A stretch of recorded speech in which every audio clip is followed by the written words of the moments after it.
All right, hey folks, Pastor Troy here, Raven Ministries International Training Center and the Unstoppable Discipleship.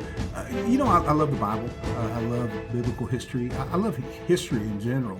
I've always been so interested in those things. So a lot of times when I'm looking at the scripture, I'm kind of looking at the lens of history. And, human history, biblical history, all of those things kind of work together. And, one of the questions that I have to ask myself, and maybe it's just because where I'm standing most of the time, and I mean that from the point of just in life, when did everything change? You can look through situations and see just changes that happen. And so, thinking about it, when did things change, and kind of thinking about, we need to kind of recover the gospel message. We need to kind of recover the focus and the priority of the kingdom. But when did those things really change? And so, there's a question, I believe, that's really operates in the heart of sincere believers. And they do ask themselves, they kind of survey the landscape of the world, and they ask themselves, when did things change? When did the church that was birthed in an upper room become comfortable just sitting in padded pews? Or, when did that movement that literally turned the world upside down become just content and just maintaining itself? When did the Great Commission become the Great Suggestion? And when did discipleship become something optional and soul winning became the responsibility of someone else? And so these questions are really not intended to condemn sincere believers. Rather, I believe that they're intended to really kind of awaken us to a reality that has developed over generations. And so somewhere between the book of Acts and the modern church culture, the focus of many people, many believers, many congregations, many denominations, however you want to put it, has shifted from advancing God's kingdom to really kind of maintaining, personal comfort. And so the issue isn't really whether churches have buildings, programs, or technology. The issue is whether those things have replaced the mission that Christ entrusted to his people. And so you look at the New Testament church, it wasn't built around attendance. It was built around advancement. And so Jesus gave that command, and it was really crystal clear in Matthew 28:19. He said, "Go therefore and teach all nations." And so, before he ascended into heaven, he didn't instruct his followers to build comfortable environments where, believers could just come and consume, religious services. He told them to go. And so the early believers understood this. Just look throughout the book of Acts, our kind of our history book. Acts 1, 120 disciples praying. Acts 2, thousands of people getting saved. Acts 4 finds them preaching despite being threatened with imprisonment and death. Acts 5, it finds them filling Jerusalem with the doctrine. Acts 8, their persecution scatters believers throughout the region, but everywhere they went, they preached Christ. And so the New Testament church was not a spectator movement. It was an advancing army. And so every believer, viewed himself as a witness, and every disciple understood their personal responsibility. Every time they gathered, it was to prepare believers for ministry rather than just replacing ministry. And so the church existed for the lost. And the message was just crystal clear. Evangelize the lost, disciple the saved, advance the kingdom, rinse, repeat. Evangelize the lost, disciple the saved, advance the kingdom, repeat. And so the simple pattern is what transformed the total Roman Empire at the time. But at some point, the church, many churches, shifted from producing disciples to really kind of attracting consumers. And so that it subtly changed, I believe.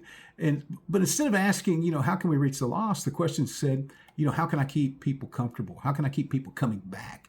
How can I keep people involved, or can I keep people busy? And so instead of evaluating success by transformed lives, the standard really became attendance numbers, budgets, facilities, programs, and you can see it across denominational lines, folks. It's not confined to just one group or one denomination. And again, none of those things that I mentioned are inherently wrong, but the danger arises when they become the goal rather than the tool for accomplishing the mission. And so consumer Christianity, it trains people, it literally does, it gives them a mindset to ask, what can this church do for me? Do I like the music? Do I like the preaching style? Does that ministry have the things that are going to meet my needs or preferences? Or am I comfortable here? Well, the problem with that is that kingdom Christianity says, how can I serve? How can I reach? Who can I disciple? How can I advance the kingdom? Or how can I obey Christ? And so those are totally two different mindsets. One produces consumers, the other produces disciples.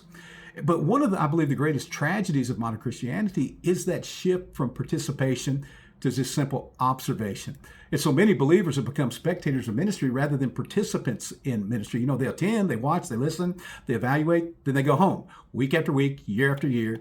And they never may share their faith with anyone. They never disciple another believer. They never lead someone to Christ. They never participate in the mission that Jesus explicitly gave to every disciple. And so the New Testament knows nothing of this type of Christianity. I read the Bible all the time. You just do not see that modeled. And so the Apostle Paul, I don't believe, envisioned churches filled with people who merely observed his ministry. Look at Ephesians 4:11 and 12. Ministry leaders were given the task, the responsibility to equip the saints for the work of the ministry. So never was there a goal to create professional ministers while everyone else just sat in the audience. The goal was to mobilize every other believer. And so the church gathering was supposed to be a training center instead of, in many places, it's become kind of a religious theater. But the American church, I believe in particular, we face a unique challenge, because what we've done is we've become incredibly comfortable. And again, comfort in itself is not sinful. But the problem is that comfort often becomes an idol. And so many believers are just willing to follow Jesus as long as following him doesn't require sacrifice, as long as it doesn't inconvenience their schedules, as long as it doesn't affect their finances or require risk or put them in uncomfortable situations or create opposition. But Jesus never promised comfort. He promised a cross. Isn't that what it said in Luke 9:23? If you'll come after me, deny yourself, take up your cross daily and follow me. And so the early church embraced sacrifice, but the modern believer seeks convenience. And so these two mindsets, folks, just really cannot coexist. And so the kingdom have always advanced through surrendered people willing to deny themselves for the sake of others. And, perhaps nowhere is that shift more obvious than in genuine discipleship. And so many churches, I believe, excel at making converts, but they struggle to make disciples. I mean, they can pad the numbers. They can get a lot of people to pray a prayer, but a convert is someone who makes a decision. A disciple is someone whose life is transformed. And a lot of those decisions these quote unquote converts are making aren't good decisions. And so he commanded us to make disciples. And discipleship, it requires time. It requires really deep sacrificial relationships. It requires accountability. It requires an investment. It requires reproduction. And so the New Testament model was simple. Paul discipled Timothy. Timothy discipled others. Those discipled other people, and the gospel spread really through multiplication. But today, many believers have attended church for decades and have never intentionally discipled another person. That just shows the failure of leadership, and that should condemn us. And so a disciple who never makes a disciple is missing one of the central purposes of discipleship itself.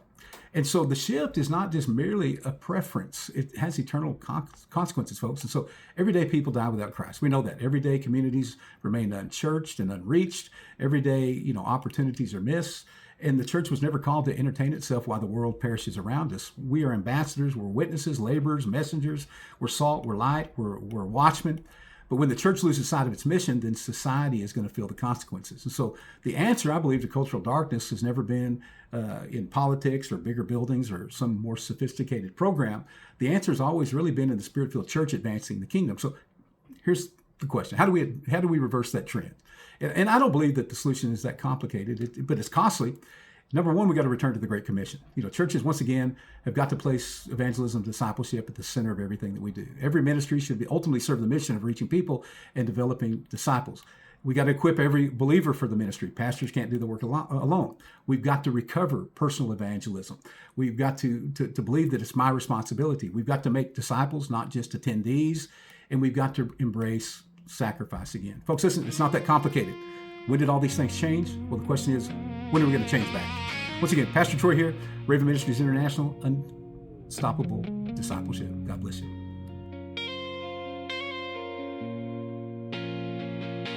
When we first met under neon